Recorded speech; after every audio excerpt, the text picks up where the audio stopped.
Bueno, cuando quieran, continuamos con la presentación. Ya estoy. Bien, si estamos todos, continuamos con la presentación de panleucopenia, que es más corta, mucho menos compleja. Comienza nomás, Eva. Bien. Sí, bueno. Ahora. Bueno, la panleucopenia felina es una enfermedad vírica viral causada por el parvovirus felino. Es altamente contagiosa y puede provocar afecciones graves tanto en gatos aislados como especialmente en colectividades. O sea, el parvovirus de los gatos lo vamos a denominar o la conocemos como panleucopenia felina. La etiología, bueno, el parvovirus felino tiene distintas abreviaturas de acuerdo al idioma con el cual se la abrevia. Es provocada, puede ser la panleucopenia, la enfermedad puede ser provocada tanto como el parvovirus felino como por el parvovirus canino, especialmente el parvovirus 2A, el 2B y el 2C. O sea, tanto el parvo felino como el parvo canino puede provocar la enfermedad en el gato. Es un pequeño virus, bueno, con ADN de cadena simple, sin envoltura, es resistente al ambiente, resistente a desinfectantes químicos y a agentes físicos. O sea, es muy, muy resistente y puede vivir años protegido por materia orgánica. Es sensible al hipoclorito de sodio, al formaldehído y al glutaraldehído. O sea que, bueno, tenemos una herramienta ahí de acceso fácil para la desinfección y la higiene de los ambientes, el hipoclorito de sodio. Ingresa a través de la cavidad oral. Si una gata preñada contrae la infección, se produce transmisión transplacentaria al feto. Y vamos a ver que el feto, si es que logra terminar la gestación y nace, va a tener un cuadro clínico específico de ese rango etario, ¿no? El parvovirus felino es expulsado con todas las secreciones corporales. Así que imagínense cuán contagioso es. El gato recuperado elimina el virus hasta por 6 semanas y encima después tiene toda la resistencia para seguir en el ambiente por mucho tiempo más. Tiene alta capacidad de contaminación ambiental, bueno, y la desinfección con lejía 1 en 30, o también puede ser dióxido de cloro o peróxido sulfato potásico. Bueno, tenemos la lavandina.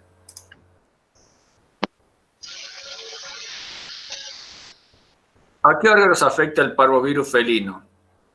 Afecta a la médula ósea, las células madre de la línea mieloide, afecta al intestino grueso, destruye las criptas, afecta a los nódulos linfáticos y el vaso, provocando necrosis y linfocitólisis, provoca atrofia del timo.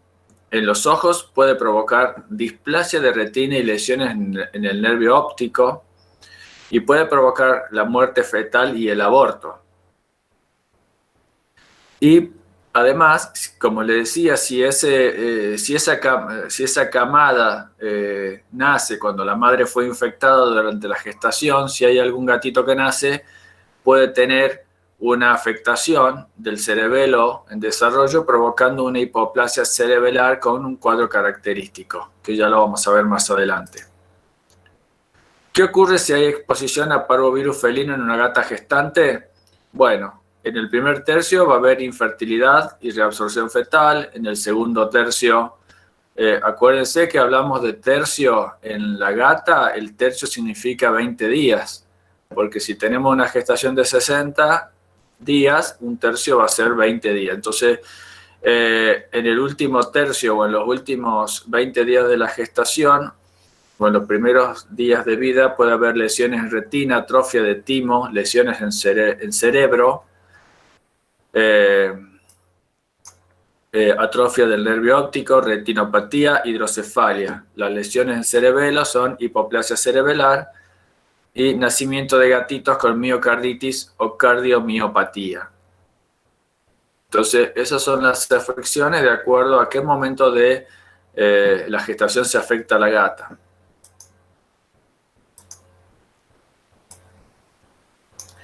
¿Cuáles son los signos típicos de los gatos con panleucopenia? A ver si tengo una diapositiva después.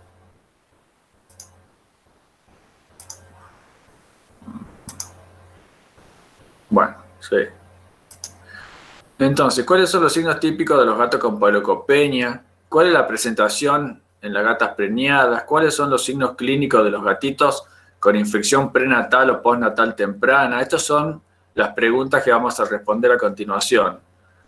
¿Hay cuadros subclínicos? ¿Cómo son los cuadros sobreagudos? Eso vamos a ver ahora. Entonces, los signos típicos de los gatos con panleucopenia comienzan entre los 5 y los 14 días tras la exposición. Estamos hablando del gatito que tiene más de 45 días que contrae la infección por una exposición en el ambiente, ¿no es cierto? Una exposición orofecal. Entonces los signos van a comenzar entre los 5 y los 14 días tras la exposición. Se van a presentar con una fiebre o hipertermia entre 40 y los 41 grados centígrados. Van a estar muy deprimidos y con muy pocos reactivos a los estímulos. Vamos a tener anorexia, vómitos, diarrea. Acuérdense que este virus afecta principalmente al tubo digestivo. Va a haber una deshidratación que produce hipotermia secundaria.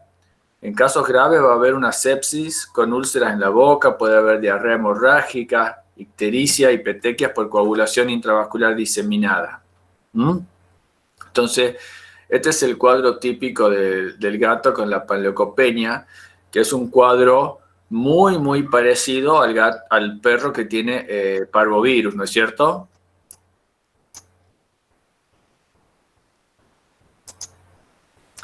¿Cuáles son los signos clínicos de los gatitos con infección prenatal o postnatal temprana? Bueno, estos gatitos van a ser los gatitos que han contraído la enfermedad durante la gestación, entonces, o durante los primeros días de postnatal, y van a tener una sintomatología muy característica provocada por una lesión cerebelar, y va a haber ataxia por hipoplasia cerebelar. Y es muy característico ver esto, la ataxia por hipoplasia cerebelar, y es fácil de confundirse en esta etapa de la vida porque los gatitos están gateando y están aprendiendo a caminar en este momento que están sufriendo la enfermedad. Entonces, van a tener hipertermia, temblores de cabeza, incoordinación, postura de estación con base amplia, temblores musculares de intención. Y están descritos casos de hidrocefalia asociada a hipoplasia cerebelar. Y no existe un tratamiento para la hipoplasia cerebelar. Entonces, en general, ustedes van a observar este cuadro clínico de incoordinación, de temblores, en gatitos que se van a presentar en la consulta, que tienen 20, 30 días, y son gatitos que ya tendrían que poder adoptar una posición y una capacidad de deambulación. Ya no son gatitos que están gateando, sino que son gatitos de 30 días que ya tendrían que caminar con cierta destreza. Estos gatitos ustedes van a observar que intentan caminar y mientras caminan van temblando, que tienen hipermetría, que tienen incoordinación, que abren sus patitas para tener una base más amplia de sustentación, que si bien pueden estar en reposo y que cuando intentan caminar, cuando inician una acción motora muscular, empiezan a temblar. Eso se llama temblores musculares de intención. Entonces,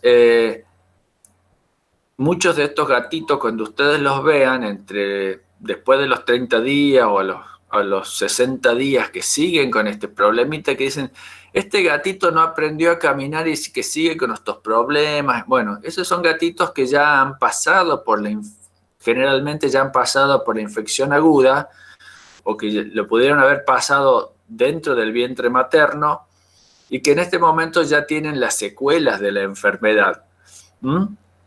Entonces, son gatitos en los cuales ustedes van a llegar a un diagnóstico clínico, pero que no van a poder hacer no van a poder hacer un tratamiento, porque ya han pasado por la infección viral, ya han sobrevivido, pero han quedado con esas secuelas, que es la hipoplasia cerebelar, y que eso es irreversible.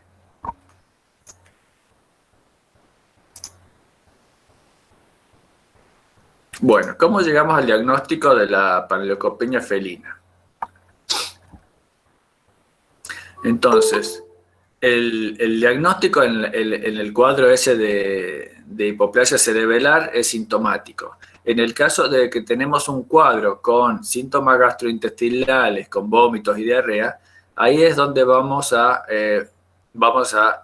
hacer la aproximación diagnóstica. Y los signos clínicos compatibles con diarrea y vómito, y los cambios hematológicos que vamos a observar son disminución de la serie blanca. Entonces, los leucocitos, que normalmente son el número de 6.000 a 16.000 células por microlitro, vamos a tener, en casos donde la enfermedad sea moderada, entre 3.000 y 6.000. Y cuando sea un caso severo, podemos tener menos de 3.000 células por microlitro, incluso 50. Puede haber anemia y puede haber trombocitopenia, o sea, disminución de las plaquetas. Cambios bioquímicos, pueden estar afectadas las enzimas hepáticas, como la LT-ACT, y la bilirrubina puede estar aumentada. Puede haber azotemia por deshidratación. Estos indicadores los van a estudiar en profundidad cuando cursen análisis clínicos. Y vienen test comerciales de inmunocromatografía o ELISA, que son para perros, pero pueden utilizarla, son compatibles con parvovirus felino.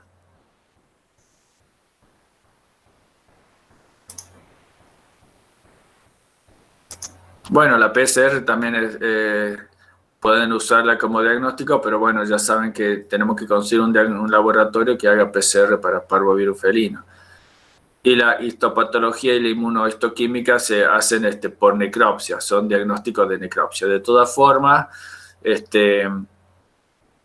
llegamos al diagnóstico, podemos hacer un tratamiento basado en los síntomas clínicos, en la presunción de la parvovirosis felina. ¿Cómo vamos a hacer el tratamiento de estos gatitos? Bueno, principalmente vamos a hacer fluidoterapia. Son gatitos que, ya saben, no están comiendo, que no toleran alimentos ni líquidos por vía oral, porque están con náuseas o vómitos, están muy deprimidos, doloridos. Entonces son gatitos que no van a estar comiendo ni se van a estar hidratando, por lo tanto la fluidoterapia es fundamental, y podemos hacerla con solución salina. Podemos utilizar Ringer lactato, a los cuales le podemos incorporar potasio.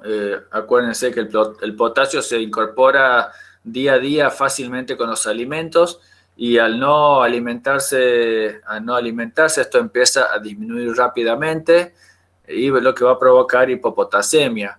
En el gato la hipopotasemia se puede sospechar fácilmente por la caída de la cabeza.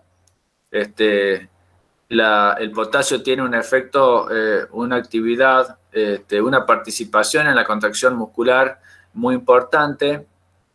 Y en cuanto hay depresión del potasio, los músculos que sostienen la cabeza se van a ver debilitados y la cabeza va a caer y van a tener el hocico contra el suelo. Eso no pasa en el perro porque los perros tienen un ligamento nucal que sostiene la cabeza. Entonces, este signo es característico y es fácil de observar en los gatos hipopotasémicos por falta de consumo de alimentos, o en los gatos también se presenta con insuficiencia renal crónica. Entonces, la fluidoterapia es tan importante y la vamos a hacer por vía endovenosa. Y en casos graves vamos a tener los gatitos internados, ¿no?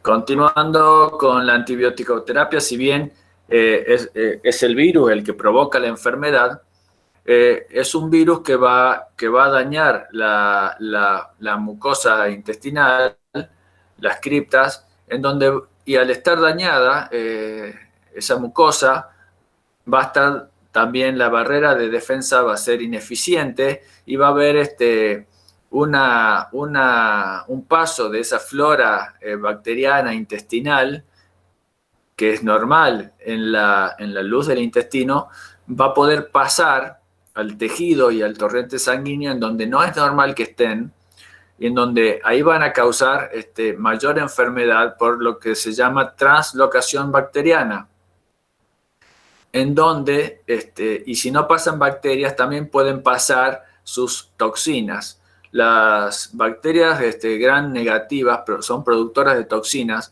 las cuales pueden atravesar esa barrera intestinal, pueden llegar al torrente sanguíneo, donde pueden provocar lo que se denomina endotoxemia. Entonces, para eso es la antibiótico-terapia. ¿Para qué vamos a utilizar? Generalmente se utilizan combinaciones de antibióticos para bacterias gram positivas y negativas. Se pueden utilizar cefalosporinas, se pueden utilizar enrofloxacina, gentamicina. La gentamicina es nefrotóxica, entonces solamente la vamos a utilizar en gatitos que estén orinando bien y con una fluidoterapia de sostén y que no estén deshidratados, ¿no? La nutrición parenteral, podemos agregar vitaminas, minerales, podemos agregar hidratos de carbono en las soluciones del suero, y si el gato no está con vómito, podemos utilizar algunos líquidos para nutrición. Pero si el gato está nauseoso y con dolor abdominal, lo mejor es no incorporar nada por vía oral y hacerlo todo por vía endovenosa. Los antieméticos, como vieron en farmacología, son medicamentos o principios activos que evitan el vómito. En animales hay distintos fármacos antieméticos. En el gato vamos a preferir el maropitant, que viene con el nombre comercial de Cerenia. Es el que tiene mayor efecto antiemético en el gato. La metoclopramida también se puede usar, pero el efecto antiemético en el gato no es el mismo que en el perro. Tiene un efecto bastante menor. Entonces está indicada en el tratamiento del vómito felino el maropitant.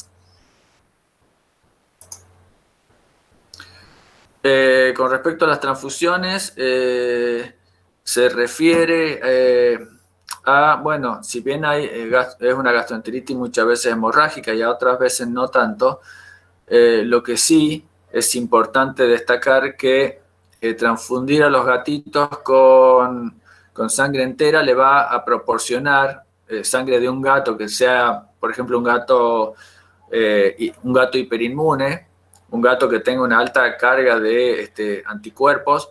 Se le puede transfundir sangre de esos gatos a los gatitos enfermos, incorporándole no solamente sangre, sino también elementos de defensa y elementos que actúan, por ejemplo, de las plaquetas que pueden estar disminuidas en estos gatitos, bueno, también esa sangre entera le puede proporcionar distintos factores que podría estar necesitando este gato con panleucopenia. Los analgésicos.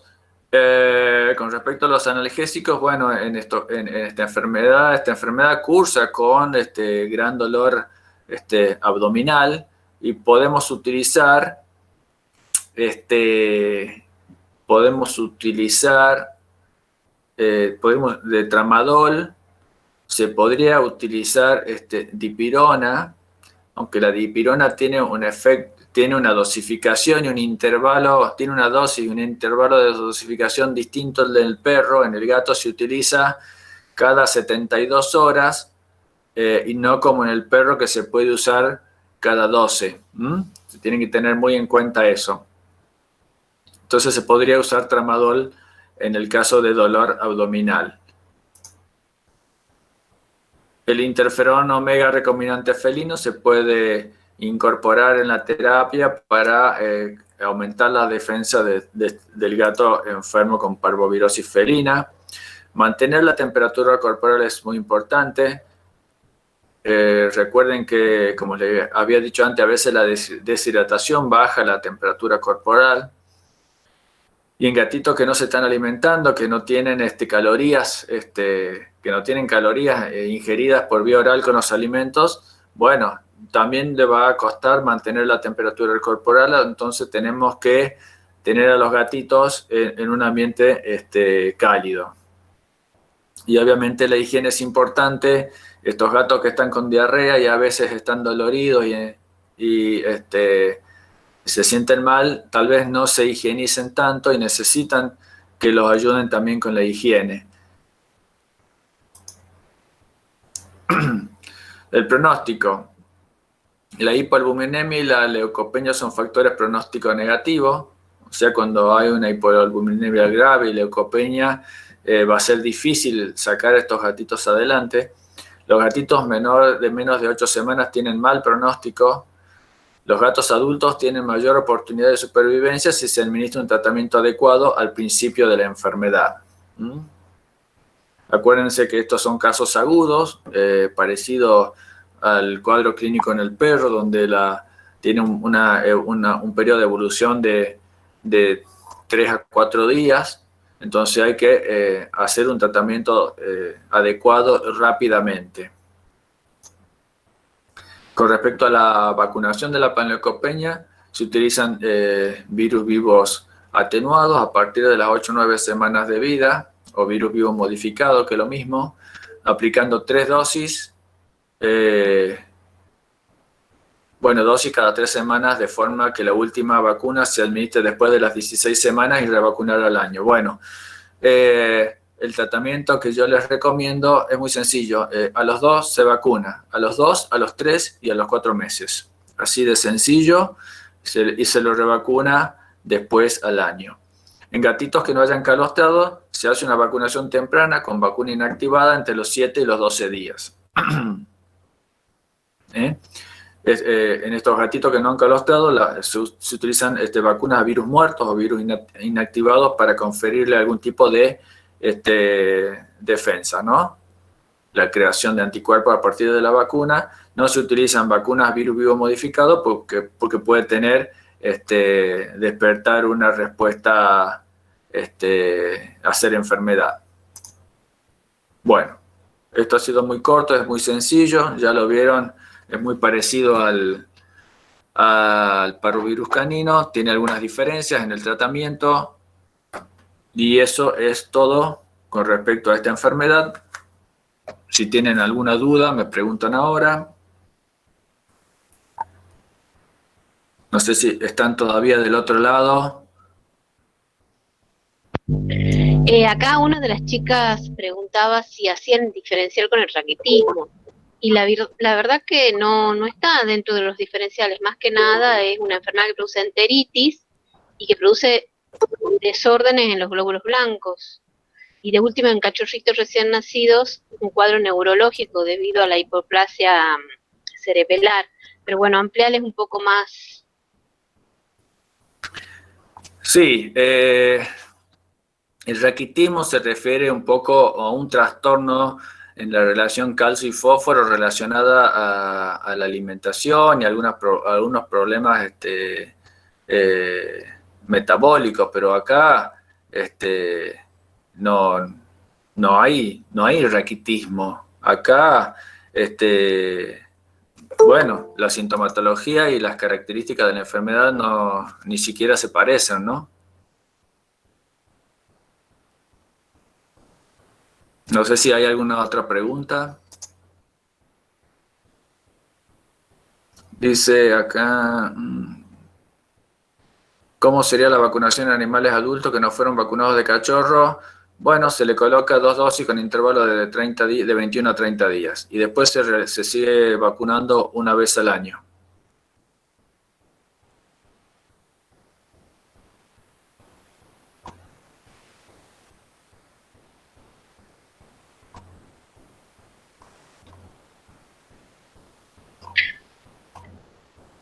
Bien, a ver.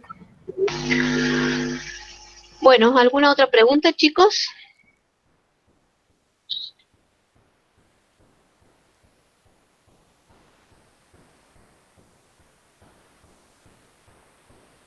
En gatitos, dicen gatitos es a los 2, 3, 4 meses la vacunación, sí. Así es, 2, 3 y 4 meses. Se coloca la vacuna de panleucopenia felina que viene incorporada en la vacuna junto con la herpes virus y calicivirus.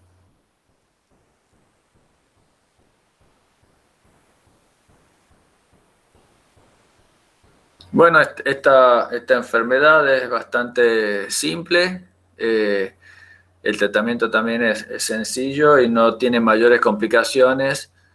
Eh, con respecto a la frecuencia, comparado con los perros que pregunta Luciana, eh, mira, la gastroenteritis en perros es muy frecuente, la gastroenteritis hemorrágica. Tal vez cuando yo me recibí había más parvovirus que ahora. Ahora la mayoría de las gastroenteritis hemorrágicas en perros son producidas por parásitos. Sí, sí, en cachorros, obviamente.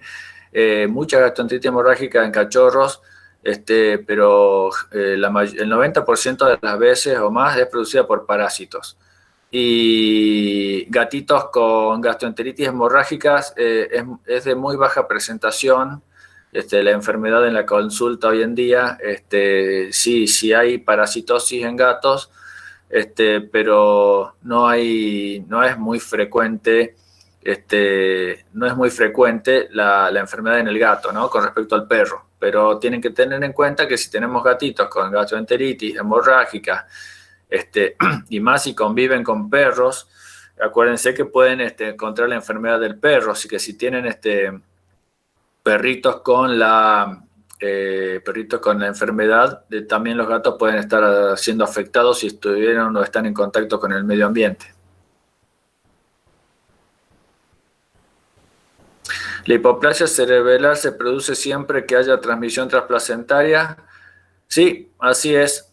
La hipoplasia cerebelar es así, es con transmisión transplacentaria, y no de otra forma. O sea, el gatito se contagia a través de la placenta, desarrolla la enfermedad dentro del útero o en los primeros días después de nacido y la sintomatología clínica se da durante esa etapa, en donde tal vez sea un poco difícil de diferenciar entre el gateo y los movimientos estos involuntarios con tremor de intención, pero bueno, sí se puede diferenciar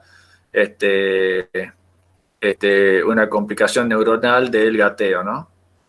Pero sí, es por transmisión transplacentaria.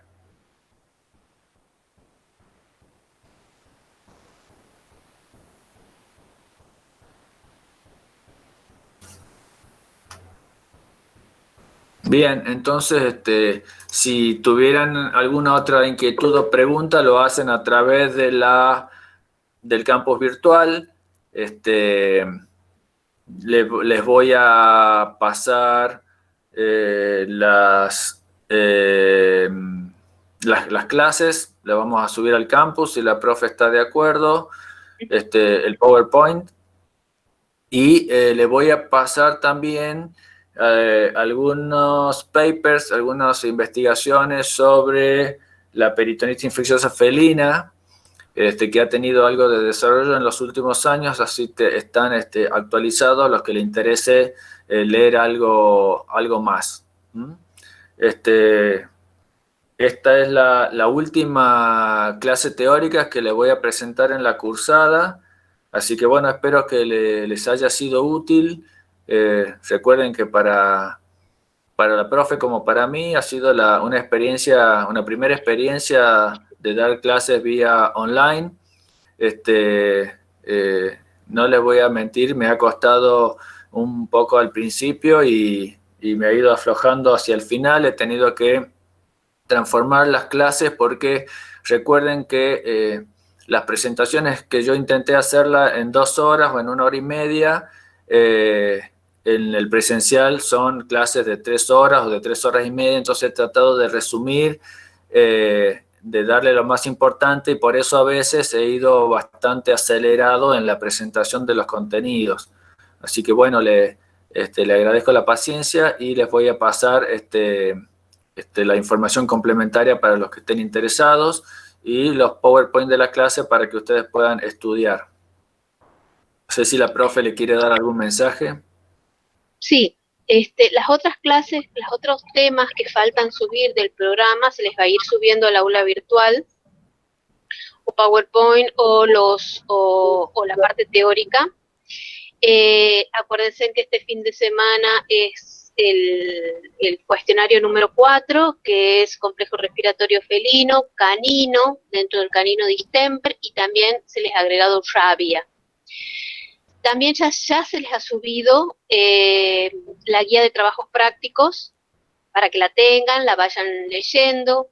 Es complementario a las clases teóricas, por ejemplo, de la parte de parásitos, y está incluida ahí también la técnica de diagnóstico de brucelosis. Ese cuadernillo es lo que van a necesitar para después, cuando hagamos los trabajos prácticos, que veremos cómo lo vamos a instaurar, porque también antes eran en laboratorios y teníamos 1 o 2 microscopios y lo podíamos compartir entre todos. Ahora no podemos compartir un microscopio. Lo más seguro que cuando volvamos después de las vacaciones de julio, vamos a ver cómo vamos a hacer para ver en microscopio. Seguramente será proyectado, pero bueno, por lo menos la técnica y esas cosas van a poder, me supongo que vamos a poder hacerla. Así que ahí tienen para estudiar, de ahí van a estudiar los trabajos prácticos. Esa guía ha sido modificada este año, así que si alguno encuentra algún tipo de error, me lo comunica, así lo vayamos subsanando. Si hay algún error de ortografía o de tipeo o alguna de esas cosas. Siempre acuérdense que todo lo que es parásito, ustedes tienen libros de referencia, que es Rosa Rivicic y la doctora Perestor, ¿sí? Y lo de infecciosa, voy a tratar de seguir sacando copias al libro, al GRIM, ¿sí? Fotos, y después pasarlo en PDF. Si alguno quiere colaborar y tiene el GRIM y puede hacerlo, de sacar fotos a los capítulos y después mandarnos, una de sus compañeras, no me acuerdo ahora el nombre, pero hizo ese favor para complejo respiratorio canino. Ella le sacó la foto y me los mandé, y yo después se los subí al Drive. Les agradecería si todos tengan la bibliografía, porque acuérdense que el GRIM, que es el de cabecera de infecciosa, está en inglés, lo tenemos subido en inglés. Entonces, si alguno quiere sacarle foto, como les digo, y dármelas para que yo pase a PDF o pagarlo usted en PDF, así lo suba y todos puedan disponer de ese material. Bueno, seguiremos en contacto. Cualquier cosa se les mandará una invitación, o sea que reunirnos por alguna situación. Si no, por favor, entren entre 1 o 2 veces al aula virtual. Los cuestionarios de las otras teóricos también ya les voy a anunciar cuándo van a ser. Hagamos el 4 y después veamos cuándo es el 5, porque ya casi estamos terminando.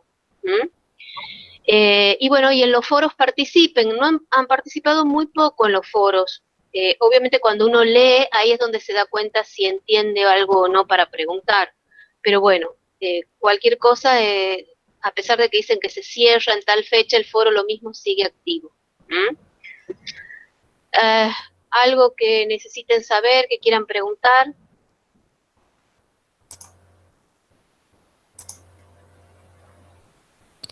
¿Profe? Sí. Sí. ¿Puede repetir lo de las visualizaciones que dijo de los trabajos prácticos? Porque se me cortó y no escuché bien. ¿Cómo va a ser ese tema? Y bueno, cuando volvamos, se supone que los trabajos prácticos, igual que los parciales, que son presenciales, van a ser realizados después que vengamos de las vacaciones. Si es que se abre todo y va todo, no, todo bien como hasta ahora con lo del COVID, se va a dedicar entre 30 a 45 días en aquellas materias que necesiten para ponerse al día, en trabajos prácticos y parciales. Las materias que puedan ir tomando los trabajos prácticos o los parciales a través de la virtualidad lo van a hacer. Por ejemplo, ustedes están cursando, creo que salud pública. Los trabajos prácticos de salud pública más que nada son de aplicación matemática o en epidemiología, por ejemplo, que es más fácil verlo. Esos trabajos prácticos pueden hacerlo a través de la virtualización. Nuestra materia va a tomar esos 30 a 45 días después de las vacaciones para hacer los trabajos prácticos y los parciales en forma presencial. Obviamente que aquellos aquellos trabajos prácticos que sean en laboratorio no van a tener la modalidad como antes, en donde todos podían practicar y todos podían ver en el microscopio. No vamos a poder usar, porque no podemos compartir un microscopio cada 2 personas, porque ahí es donde se puede contagiar uno, porque está muy cerca, viene uno, habla, a pesar de que seguramente vamos a usar barbijo, ya veremos cómo va a ser el protocolo para utilizar los laboratorios, pero seguramente va a ser modificado. Eso es lo que yo les estaba explicando, que seguramente no vamos a poder usar un microscopio cada 2 personas. Entonces veremos cómo modificamos la vista de microscopía. Pero sí seguramente van a poder hacer las técnicas, por lo menos. A eso me refería. ¿Otra cosita más?